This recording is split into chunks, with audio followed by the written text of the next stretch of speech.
Maid's 500 IQ daughter solved $100 million problem that shocked the CEO. And what happened next stunned everyone. Harrison Cole, billionaire founder of Cole BioGenetics, stood before a wall of failed equations. "We're done," sighed his lead scientist. But Cole refused to let go. His wife had died of a cancer this project was meant to cure. The vision was bold, a microscopic, bioengineered craft that could slip through the bloodstream, bypass the body's defenses, and deliver medicine directly to diseased cells. A cure not just for cancer, but for Alzheimer's, Parkinson's, even genetic disorders. Yet every attempt collapsed. "It's no use, Harrison," one whispered. "The body rejects it. We've tried everything." Cole's jaw tightened. "Unviable," he growled. "This could have saved Eleanor's life." "Don't tell me it's unviable." Outside the lab, a cleaning woman's daughter traced the diagrams on the glass with her eyes, then whispered, almost to herself, "You're building a submarine. You should be building a fish." What started as $100 million dream ended as something no one could have imagined. This is the story of how an invisible girl and an impossible idea changed everything. Just before we dive in, let us know in the comments where you're watching from today. We love seeing how far these stories reach. And make sure you're subscribed so you don't miss tomorrow's special video. Now let's jump back in. Enjoy the story. A single line of debt on a bank statement can be a prison wall. For Susan Miller, that wall was 100 feet high, and for her daughter, it cast a very long shadow. The late afternoon sun cast long, tired stripes across the polished floors of Cole BioGenetics. The light, a faded gold, did little to warm the sterile white corridors. Here, even the sunbeams seemed to have their energy drained by the sheer weight of intellect and ambition contained within the building's glass walls. For Susan Miller, this light was simply a clock. It marked the time when the important people went home and her real work began. Her cleaning cart, with its rattling bottles and squeaking wheel, was a familiar sound in the evening quiet. It was the sound of her life, a rhythm of quiet persistence against a tide of debt that threatened to pull her under. Every spray of cleaner, every swipe of her mop, was a small act of defiance. It was a penny earned against the thousands she owed after her husband's long illness had taken everything but their small apartment and the stack of bills he left behind. The squeaking wheel was a lonely sound, a reminder that she was just a ghost in this machine, visible only after everyone else had gone. But tonight, she was not alone. Sitting on a worn chair just outside the main research laboratory was her daughter, Abigail. She was 12 years old, a girl with hair the color of spun gold, pulled back into a neat, practical braid. In her lap rested a book that seemed far too old and serious for a child.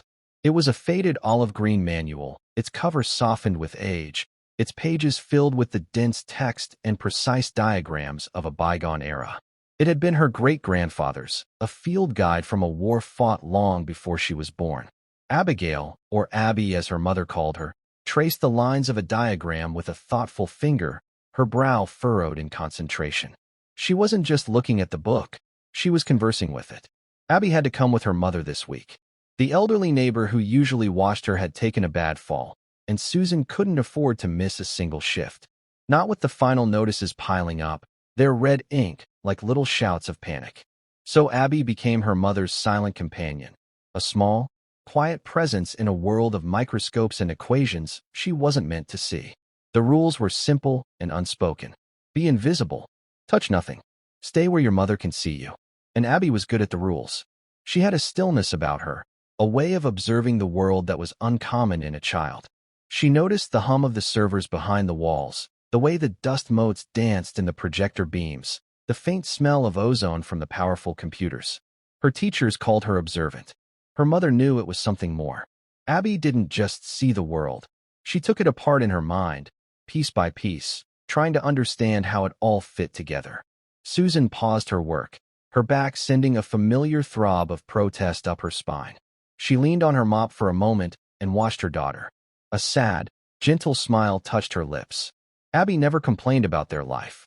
She never asked for the things other children had. All she ever asked for was stories about her great-grandfather, the man who had written his thoughts in the margins of that old green book. To Susan, he was a distant figure from family lore.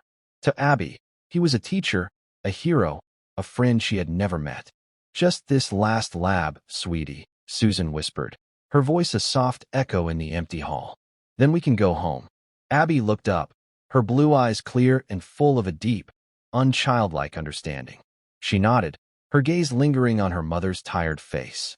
She saw the worry etched around her mother's eyes, the way she sometimes rubbed her shoulder when she thought no one was looking.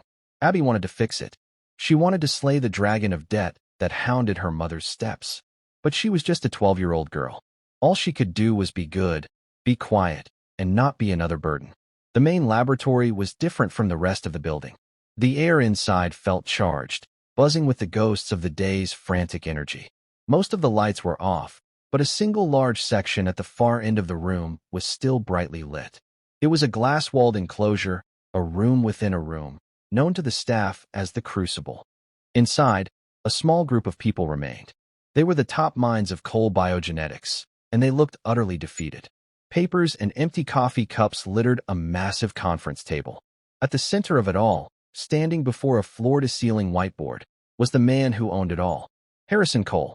He was a man built of sharp angles and restless energy, but tonight, he seemed to be crumbling. His expensive suit was rumpled, his tie loosened. He stared intently at the whiteboard, which was a chaotic storm of biochemical equations, cellular diagrams, and fluid dynamics calculations.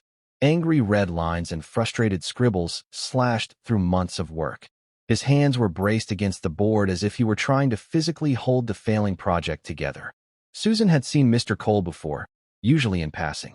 He always radiated an aura of immense power and control. He was a force of nature, a titan of industry. Tonight, he just looked like a man drowning in plain sight. Abby had stood up and walked quietly to her mother's side, her small hand finding its way into Susan's. She peered into the crucible, her eyes skipping past the exhausted scientists. Her gaze landed on the whiteboard, her head tilted. To her, it wasn't a mess of incomprehensible symbols. It was a map of a failed invasion. Inside the room, the mood was grim. "It's no use, Harrison," a man said, his voice ragged with fatigue. He was Robert Jennings, the lead biologist on the project, a man whose ambition was as sharp as his haircut. "The simulations are consistent. We can't get past the body's defenses. The moment the craft enters the bloodstream, the immune system tags it and destroys it. We've tried a dozen different stealth coatings. Nothing works. The biofouling is immediate. It's a fundamental rejection." Harrison Cole did not turn. His eyes were fixed on one diagram in the center of the board. It was a sleek, microscopic craft, shaped like a tiny torpedo. This was the Nautilus, his $100 million gamble. It was a bioengineered vessel designed to navigate the labyrinth of the human bloodstream. Its purpose was to deliver life-saving medicine directly to a single diseased cell, leaving healthy cells untouched. It was a key that could unlock a cure for a dozen different kinds of cancer, for Alzheimer's, for diseases that had stolen lives with brutal indifference. It was more than a project.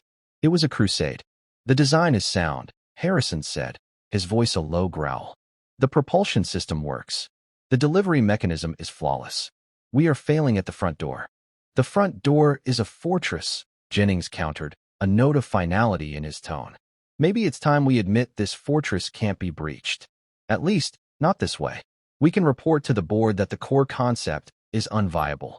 Harrison finally turned, and the look in his eyes made Jennings flinch. It was a look of cold, raw grief. "Unviable." Harrison repeated, the word tasting like ash. "My wife, Eleanor, died from a cancer this craft could have cured. She died because the medicine that might have saved her killed the rest of her body first. You stand there, and you talk to me about what is viable." The room fell silent. The story of Eleanor Cole was known to everyone in the company. She was the reason Harrison had poured his life and fortune into this project. The Nautilus wasn't about profit. It was a monument to a memory. It was the last battle in a war he had already lost, the one to save his wife. And now he was losing this one, too. "The FDA review is in 2 weeks, Harrison said, his voice dropping to a near whisper. 2 weeks. If we don't show them a viable path to success, they will pull our clinical trial permits. The funding will dry up. It will all be over." He walked to the glass wall and stared out into the darkened lab, seeing nothing. He looked like a king surveying a ruined kingdom. Outside in the hall, Susan felt a pang of deep sympathy. She knew what it was like to watch a loved one fade away, to feel that helpless rage against a disease that would not listen to reason. She began to pull her daughter gently away. This was a private grief, a pain too sacred for them to witness. "Come on, Abby. Let's finish up." But Abby did not move. Her eyes were locked on the whiteboard, her mind racing. She saw the torpedo shape of the Nautilus. She saw the arrows representing the immune system, the body's soldiers, attacking it from all sides. The engineers were trying to build a better battleship, a stronger shield, a faster engine. They were trying to win a fight. But her great-grandfather's notes weren't just about fighting. He had been a master of infiltration, of camouflage. He wrote about how a single soldier could slip past an entire army, not by fighting, but by becoming invisible, by looking like something that belonged there. They weren't trying to invade a foreign country. They were trying to walk through a crowded city. You don't wear armor. You wear the local clothing. You don't fight. You hide. You become a friend. Abby pulled her hand from her mother's. She took a single, small step toward the door of the crucible. Her heart thumped in her chest, a tiny, determined drum. "Abby, no," Susan whispered, her voice tight with alarm. "Don't. We can't bother them." But the idea was too big, too bright to be held back. It had to be spoken.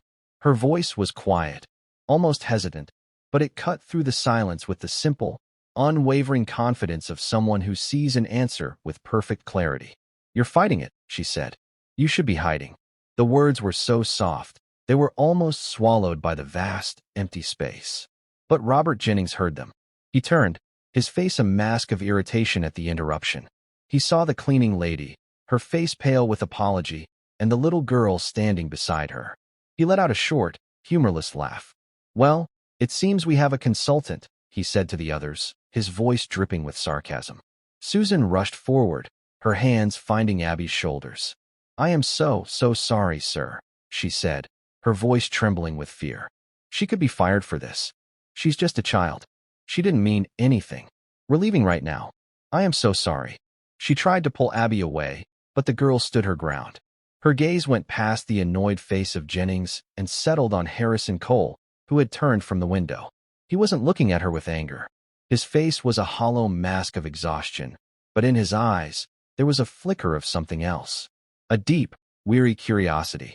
What could a child possibly say that his team of geniuses hadn't already thought of? "What did you say?" Harrison asked. His voice was tired, but it carried an authority that silenced the room. Abby took a small breath. She pointed a finger at the torpedo-shaped craft on the whiteboard. "It looks like a threat," she said, her voice a little stronger now. "It looks like something that doesn't belong. That's why the body's soldiers are fighting it. You're building a submarine. You should be building a fish." A ripple of exhausted disbelief went through the small group. One of the engineers stifled a cynical laugh. Jennings's face hardened. "This is insane," he snapped. "Harrison, we are on the verge of $100 million failure. We don't have time for nursery rhymes from the janitor's daughter." "Let her speak," Harrison said, his voice sharp. He walked slowly toward the glass door, his gaze fixed on Abby. He saw the strange, focused seriousness in her blue eyes. He saw the ancient military manual clutched in her other hand. For months, he had listened to the most brilliant minds in biotechnology. They had given him algorithms, protein chains, and molecular dynamics. And they had all led him to this dead end. His dream was already shattered. What more could he possibly lose by listening to a child? He looked at Susan, who looked as if she wanted the floor to open up and swallow her. "It's all right," he said gently. Then he looked back at Abby. "What do you mean, a fish?" Abby took a step closer to the glass. "Not a real fish," she explained. "Something that looks like it belongs. Something the soldiers ignore because it looks like a friend. Like a red blood cell. Or something else that's supposed to be there. It needs a disguise." Disguise. The word was so simple, so out of place in their world of complex chemical coatings and immunosuppressant surfaces. "A disguise," Jennings repeated, his voice laced with open contempt. "Brilliant. Why didn't we think of that? Let's just paint a smiley face on it. This is a complete waste of time. I'm going home." He started to gather his tablet and notes, his frustration boiling over. But Harrison Cole wasn't listening to him. He was listening to a memory. Eleanor, in the final weeks, weak but her mind still sharp, looking at the early schematics for the Nautilus. "It's so aggressive, Harry," she had whispered, her voice a dry rustle of paper. It looks like you're invading. Medicine shouldn't be an invasion. It should be a quiet helper, a friend who slips in unnoticed. His breath caught. He stared at the aggressive, alien shape on the whiteboard. He looked back at the little girl with the old book. It was an act of pure, desperate intuition. A leap of faith from a man with nothing left to lose. He slid open the heavy glass door to the crucible. The hushed, pressurized air of the lab spilled out into the hall. He knelt down, bringing his powerful frame down to Abby's level. The billionaire CEO, kneeling on the marble floor before the cleaning lady's daughter. The rest of the team watched, stunned into silence.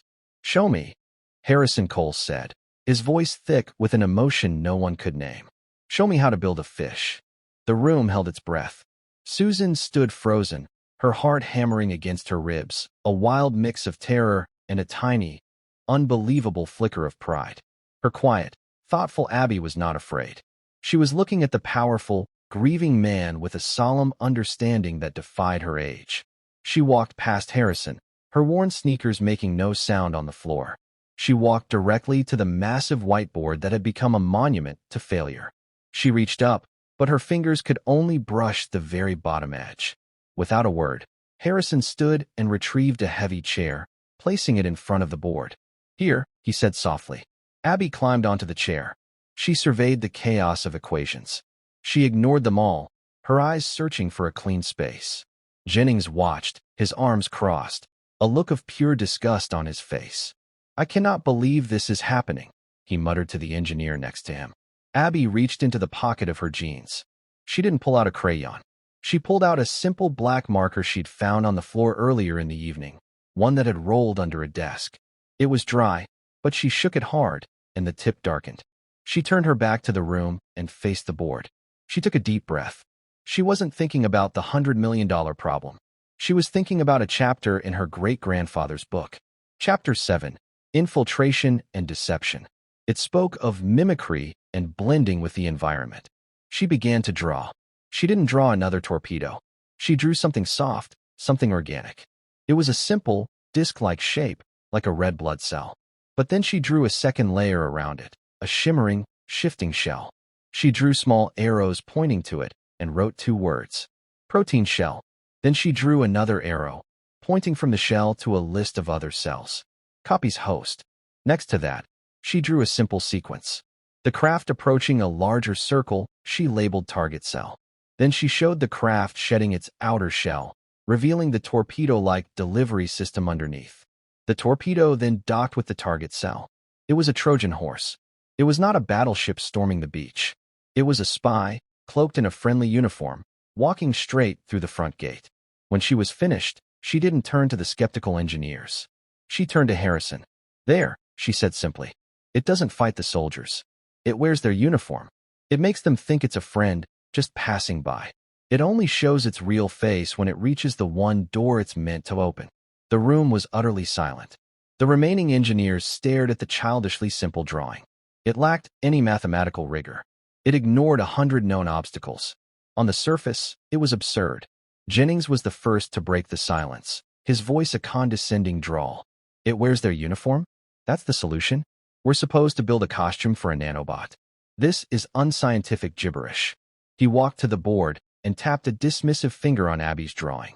"A mutable protein shell? The complexity of mimicking a host cell's protein signature in real time it's computationally impossible.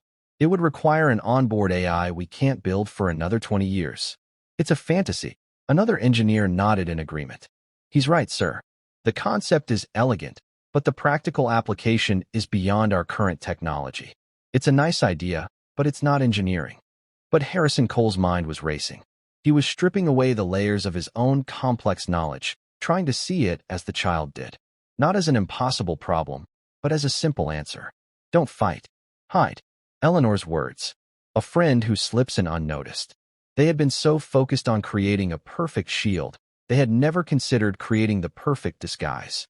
They had been trying to build a key to pick the lock, when the answer was to have a key that the lock already recognized. "Robert," Harrison said, his voice quiet but firm, his eyes never leaving the drawing. "You say it's computationally impossible. Are you certain?" "Of course, I'm certain," Jennings said with a huff. I've run the numbers 1,000 times. The processing power required. You've run the numbers for a rigid system, Harrison interrupted, a new energy sparking in his voice. One that has to fight and adapt to every threat. What if it doesn't have to think? What if it just has to copy? Like a chameleon. It doesn't understand the jungle. It just reflects the color of the leaf it's sitting on. It's a passive system. A mirror. He looked at the youngest engineer in the room, a woman named Grace who had been silent through the whole exchange. Grace, run a new simulation. Forget the active stealth coatings. Model a passive mimicry system. A shell that simply samples and replicates the protein markers of its immediate environment. Assume we can solve the processing problem later. Just run the simulation. I want to see what the body does when it sees a friend, not a foe. Grace looked stunned, but also intrigued. A simulation of that? She asked, gesturing to Abby's drawing. Yes, Harrison said. Exactly as she drew it. The Trojan horse. Show me what happens. Jennings threw his hands up. This is a waste of resources. It will take hours to model. Hours we don't have, to test a child's drawing. Then you are welcome to leave, Robert, Harrison said, his voice now cold as ice. But the rest of us have work to do. I want to see what happens when we stop trying to be soldiers and start trying to be spies. A change happened in the room. The cynicism began to fade, replaced by a nervous, fragile curiosity. Grace nodded, a spark of excitement in her eyes. Yes, sir. Right away. She hurried to her terminal, her fingers beginning to fly across the keyboard. Robert Jennings stood there, his face a thundercloud of fury and humiliation. He had been overruled. His expertise had been dismissed. And he had been replaced, in this single, pivotal moment, by a 12-year-old girl and her simple, impossible idea. He shot a look of pure venom at Abby, then at her mother. Without another word, he grabbed his things and stormed out of the crucible, the glass doors swinging shut behind him with a sharp, angry thud. Susan watched from the doorway, her hand over her mouth. She didn't understand the science, but she understood the look on Mr. Cole's face. It was the look of a man who had just been thrown a lifeline. Hope.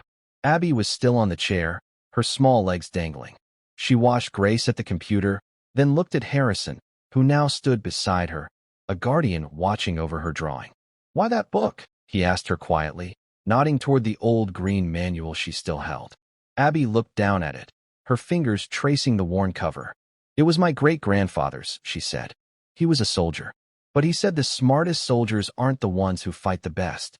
They're the ones who make sure they never have to fight at all. Harrison looked from the girl to her drawing, and for the first time in a very long time, a real, unburdened smile touched his eyes. He had spent $100 million on the best equipment and the brightest minds. And the answer, the whole time, might have been sitting in a little girl's lap, in the faded pages of a book written by a wise old soldier. The hours crawled by. The sky outside turned from black to the deep, bruised purple of pre-dawn. No one left the lab. A new energy, quiet and focused, filled the space. Grace and two other engineers worked feverishly, translating Abby's concept into the unforgiving language of code. Susan had brought Abby a blanket from a storage closet.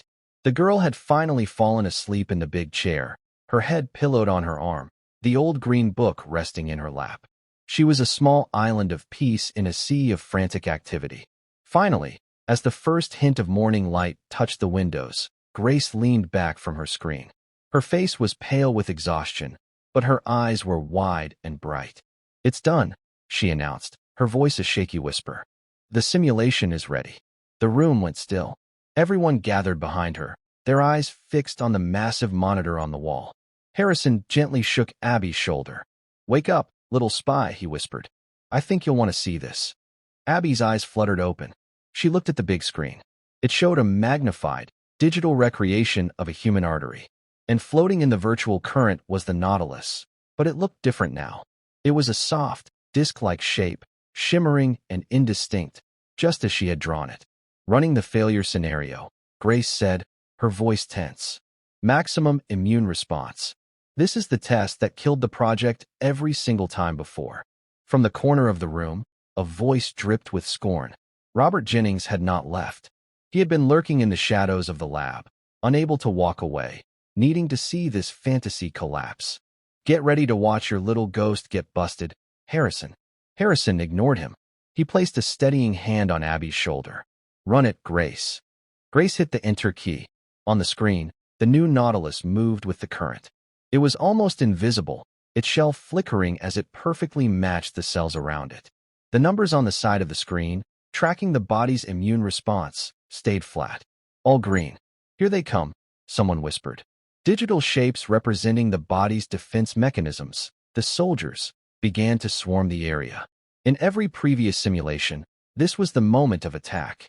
The moment the alarms would blare red. The immune cells swept through the area. They moved past the Nautilus. Around it. Through it. They didn't even see it. It was just another piece of the landscape to them, a friendly face in the crowd. It was being completely, utterly ignored. The room was filled with the sound of held breath. The Nautilus continued on its path, unimpeded. It reached the target cell. Its outer shell dissolved, and the smaller, purposeful craft within emerged. It docked perfectly. Mission accomplished. The numbers on the screen remained green. Stable. Secure. Successful. The silence that followed was absolute, a profound, deafening stillness. The engineers stared, their mouths open. Jennings's face was the color of ash, his smug certainty shattered into a million pieces. It defied all his logic. It defied his entire career. Grace was the first to speak, her voice choked with emotion. It worked. The whisper broke the spell. The room didn't erupt in cheers, but in gasps of pure, unadulterated shock. The engineers turned to each other, their faces lit with a dawning sense of wonder. They were looking at the impossible, made real. Harrison felt his hand tremble on Abby's shoulder. He looked down at the child, who was watching the screen with a simple, knowing smile. Of course it worked. You don't fight family. He then looked at his team, their faces transformed from defeat to glorious disbelief. A wave of emotion so powerful it buckled his knees washed over him. It wasn't just relief. It was the humbling, earth-shattering realization that he had been searching for his answer in the wrong universe entirely. He had been listening to calculations when he should have been listening to a story. He knelt again in front of Abby, his eyes shining with tears he didn't bother to hide. How do you thank someone who has just handed you back your life's purpose? How do you thank a child who has just honored your wife's memory in a way you never could? "Thank you, Abby," he whispered, his voice thick. "You didn't just give us an idea. You reminded us how to think." He stood and faced the room. His authority returned, tenfold. "Grace," he said, his voice ringing with new command. "You are the new lead on this project.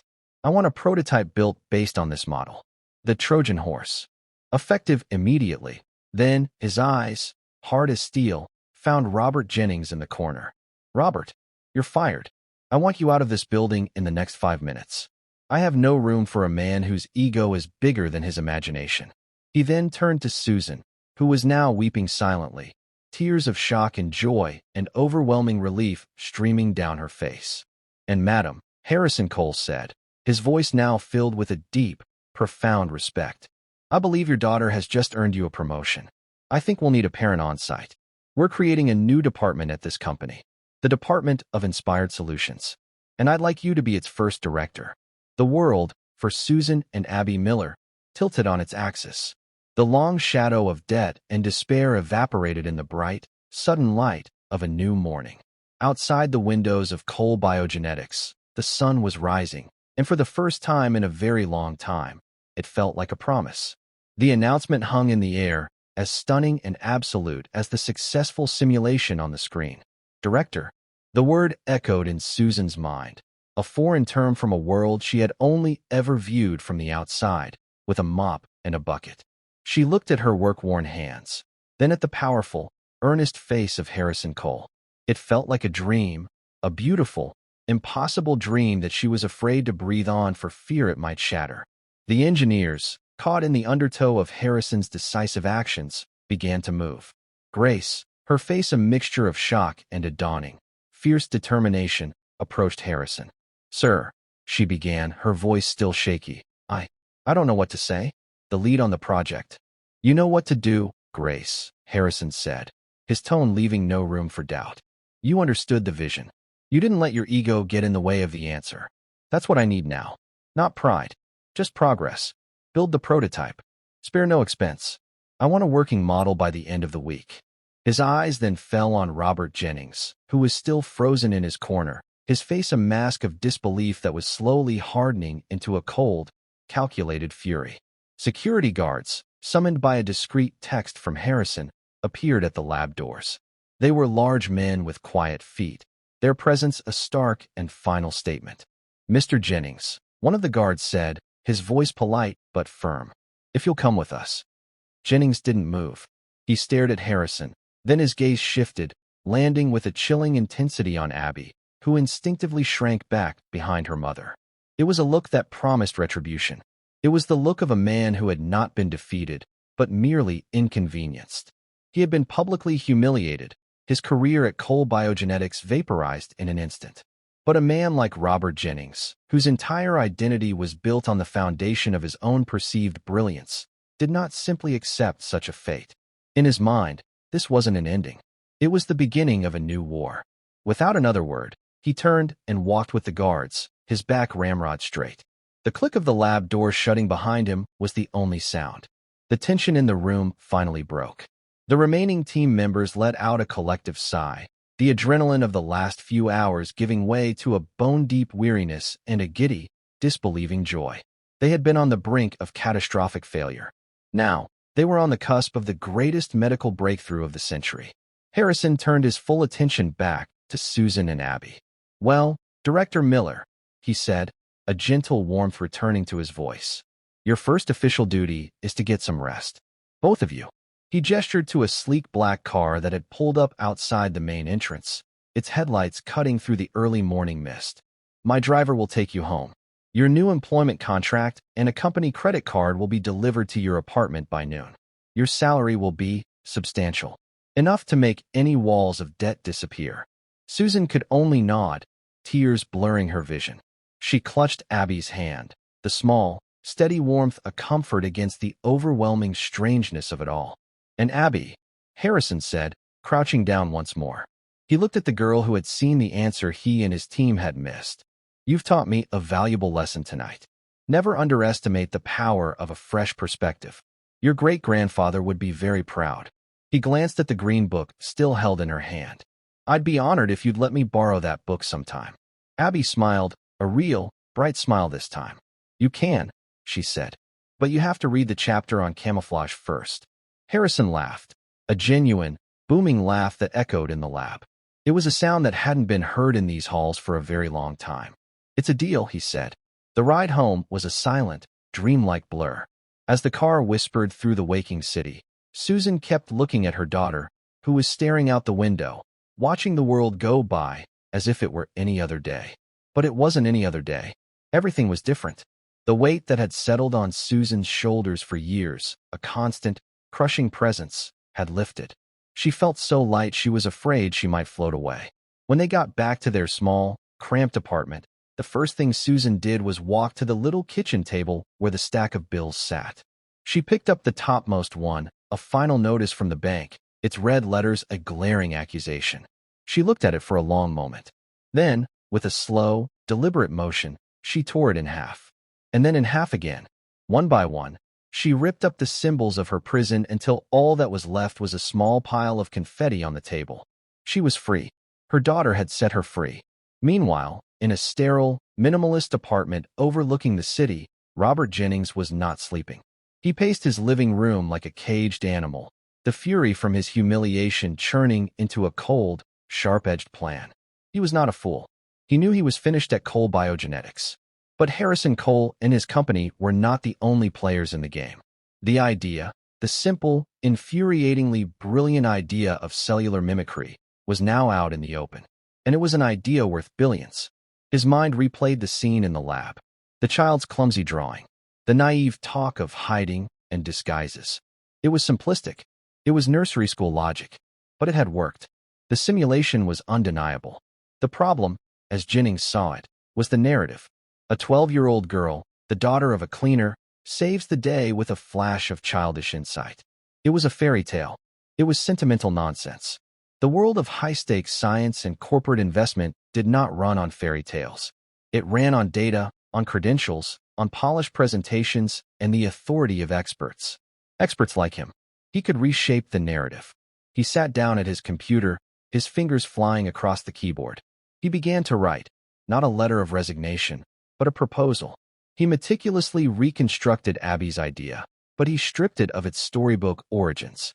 He cloaked it in the complex, impenetrable jargon of his field. He didn't call it a disguise. He called it a dynamically adaptive protein-mimicking shell. He didn't talk about hiding from soldiers. He wrote of bypassing the body's immunogenic response through homologous surface protein replication. He built a fortress of scientific language around the simple, elegant core of Abby's idea. He created charts, graphs, and theoretical projections. He backdated notes in his digital files, creating a false trail of research that suggested he had been working on this very concept for months. He would frame it as a parallel development, a breakthrough he had been on the verge of announcing before he was so rudely interrupted by a flight of fancy in the lab. He would say Harrison, in his grief and desperation, had latched onto a child's fantasy, but that he, Robert Jennings, had arrived at the real, scientifically viable version of the solution. He knew exactly who to take it to. Syntec, Harrison Cole's biggest and most ruthless competitor. They would love nothing more than to beat Cole to the market with his own stolen technology. All Jennings needed was to make the idea his. And in his mind, it already was. He was the one with the PhD.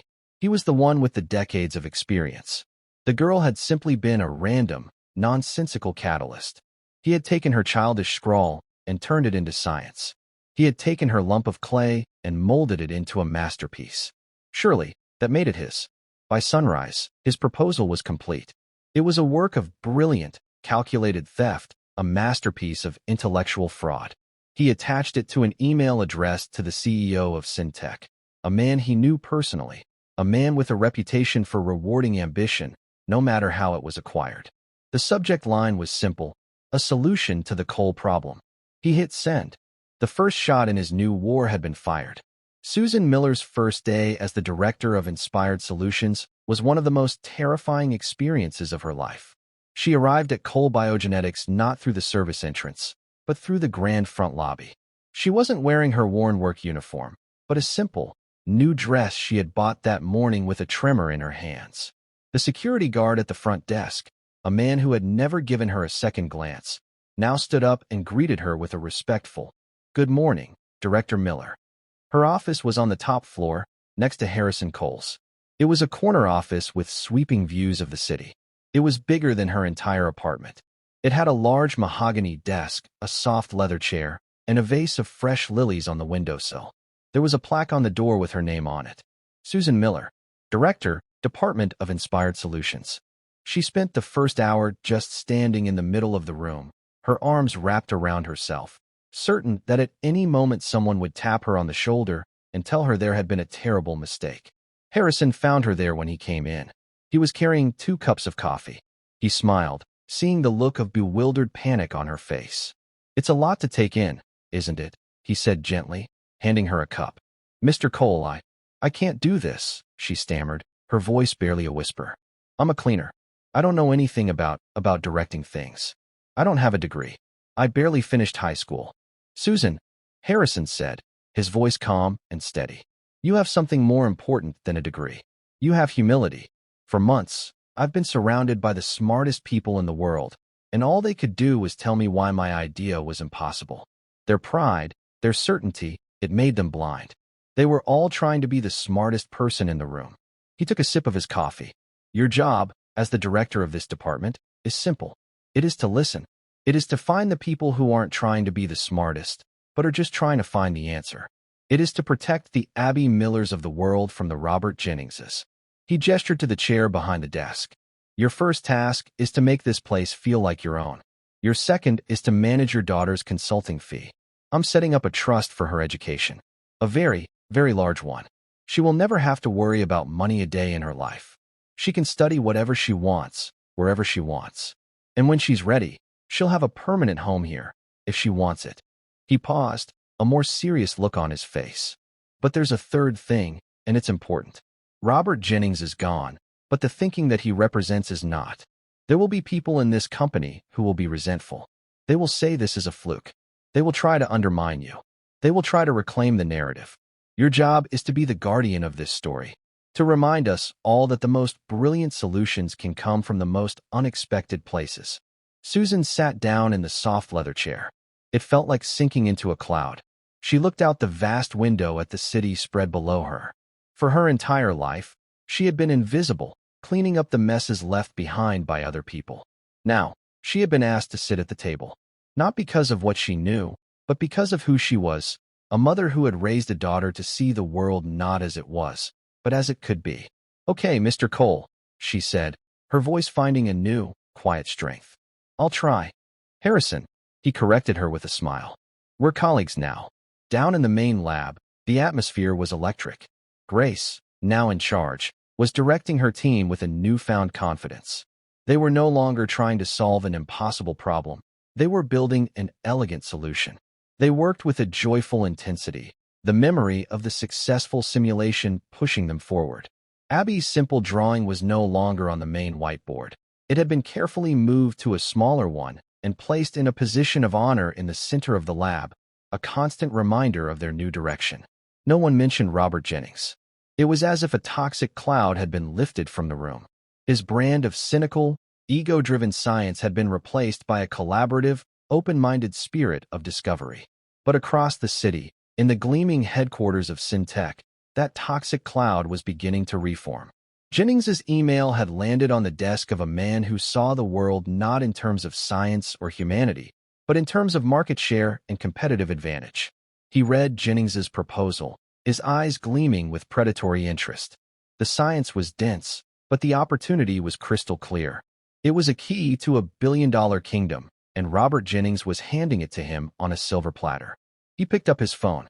"Get me Robert Jennings," he said to his assistant. "Tell him I've read his proposal, and I'm very, very interested." The battle for the Nautilus was not over.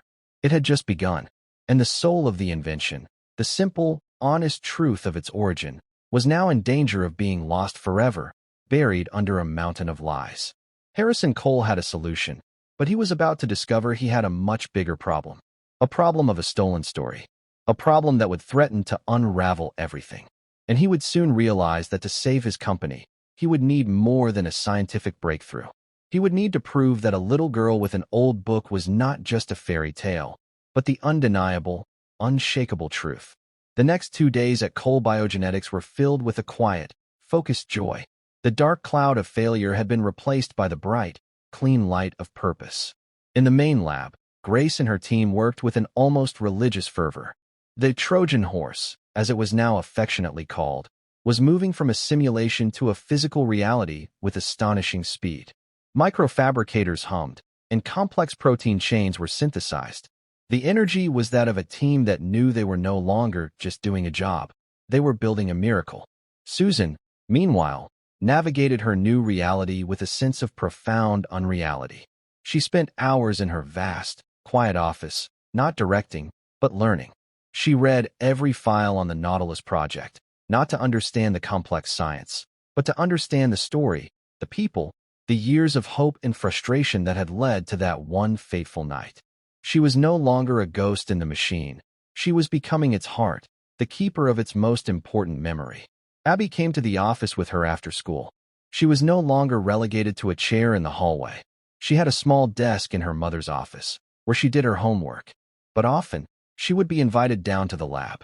The engineers, who had once viewed her with tired skepticism, now treated her with a gentle, profound respect. They would show her the progress on the prototype, explaining in simple terms how her drawing was coming to life. They called her their secret weapon. Abby would listen quietly, a small, solemn smile on her face, her presence a constant, grounding reminder of why their work now felt so different, so right. It was on the third day that the world broke. Harrison Cole was in his office, looking over the preliminary designs for the prototype, when his phone buzzed.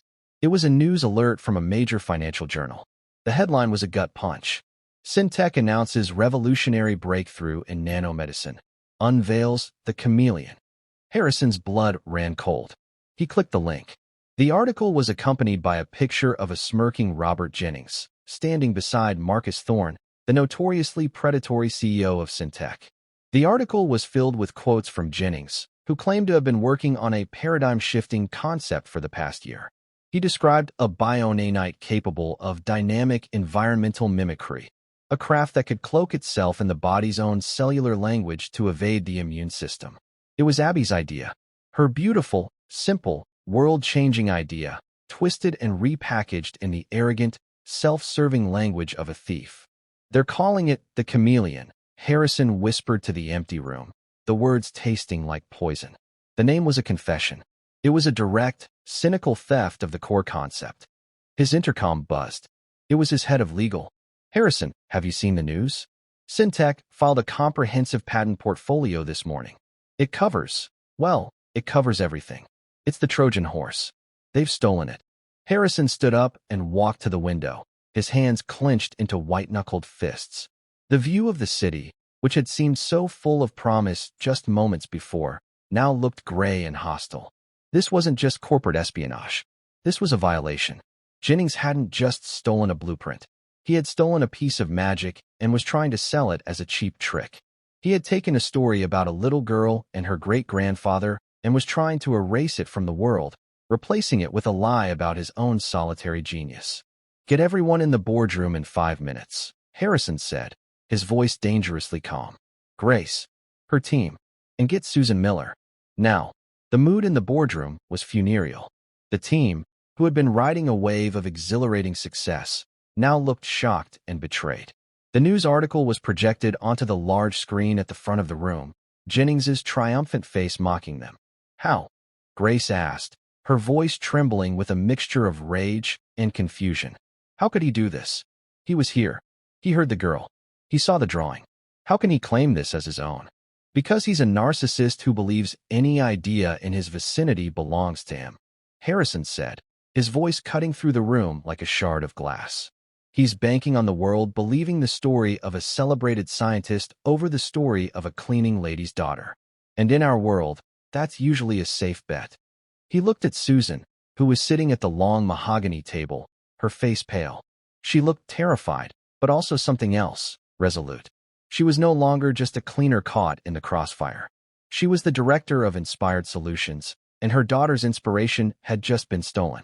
"Susan," Harrison said, his tone softening slightly, "I'm sorry to put you through this, but you were there. You are the most important witness we have. I need you to tell us everything you remember about that night. Every detail, no matter how small." Susan took a deep breath. She looked around the table at the defeated faces. She remembered the fear of that night, the terror that she would be fired. But she also remembered the look in Abby's eyes, that clear, unwavering confidence. Her daughter had not been afraid then, and she would not be afraid for her now. "He called her a consultant," Susan began, her voice quiet but steady. "He was sarcastic. He said they didn't have time for nursery rhymes from the janitor's daughter. He was angry. He couldn't see the answer because he was too proud to listen." She recounted every detail: Jennings's dismissal, Harrison's intervention, Abby's simple explanation, the drawing on the whiteboard. As she spoke, the narrative of the night solidified, becoming a tangible thing in the room. It was the truth. "He said it was unscientific gibberish," Susan finished, her eyes meeting Harrison's.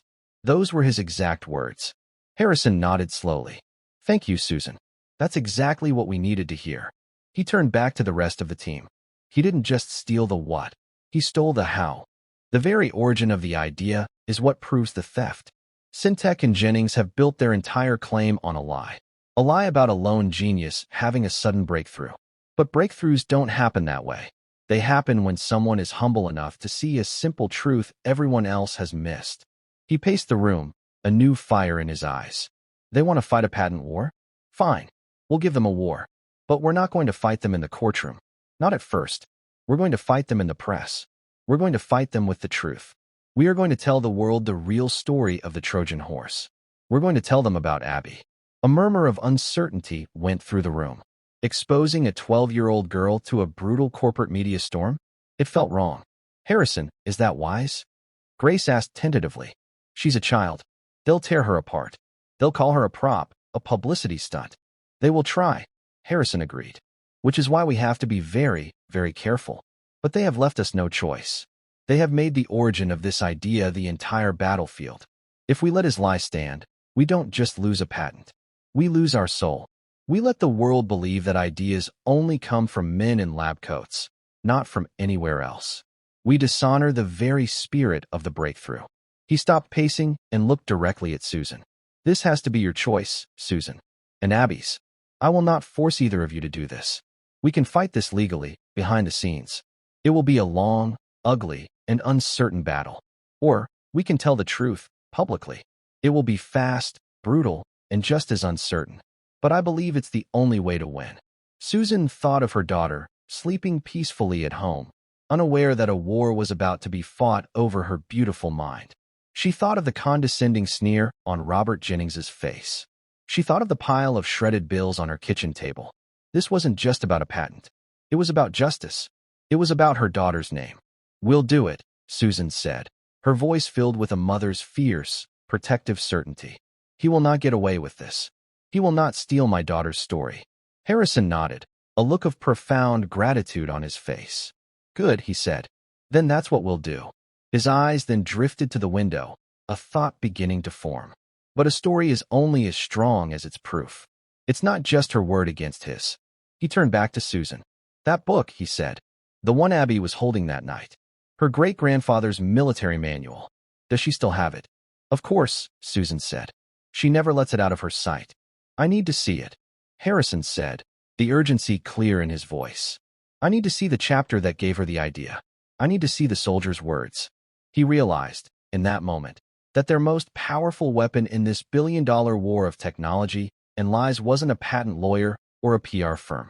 It was a faded, olive-green book, filled with the quiet, timeless wisdom of a man who understood that the greatest victories are won not by fighting, but by hiding. The war for the Nautilus was about to begin, and it would be fought and won with the ghost of a long-dead veteran as its silent, commanding general. That evening, Harrison's driver brought Susan and Abby to his personal study, a quiet room lined with books. Abby, with a calm that still astonished Harrison, placed the worn, olive-green book on his desk. It lay there not as an old manual, but as the source code of their miracle. Harrison handled it with reverence. The pages were thin, the ink faded, but the margins were filled with a soldier's elegant, precise handwriting. "Show me, Abby," he said softly. She turned to Chapter 7, Infiltration and Deception. She pointed to a paragraph. Harrison leaned in to read the handwritten note beside it. The printed text described using enemy uniforms to slip past sentries. But the handwritten note offered a deeper philosophy. "A uniform is not just cloth," he had written. "It is a story. It tells the guard, I am one of you. The goal is not to be invisible, but to be unremarkable. To be so perfectly a part of the landscape that the eye passes over you without a second thought. The best disguise is not a mask, but a friendly face." Harrison read the words, and the final piece of the puzzle clicked into place. This was it. The entire concept, the soul of the idea, written decades ago by a wise man in the middle of a war. It was irrefutable proof. This idea wasn't born in a sterile lab. It was born from a story, passed down from a great-grandfather to a little girl. "He would have liked you," Abby said quietly. "He liked people who listened." Harrison felt a lump form in his throat. "I think I would have liked him too." He looked at Susan, his eyes conveying absolute certainty. "We're ready." 2 days later, Cole BioGenetics held a press conference. The room was packed, buzzing with anticipation for Harrison's response to Synteca's move. They expected a dry statement from lawyers. They got something else entirely. Harrison walked to the podium alone. 2 weeks ago, he began. "My company was on the verge of a $100 million failure. Our most important project was dead." He paused, letting the admission of failure hang in the air. Then, one night, we had a breakthrough. It wasn't an equation. It was an idea. A beautifully simple idea. To stop fighting the body's defenses and, instead, to hide from them. To build not a submarine, but a spy, cloaked in a friendly uniform.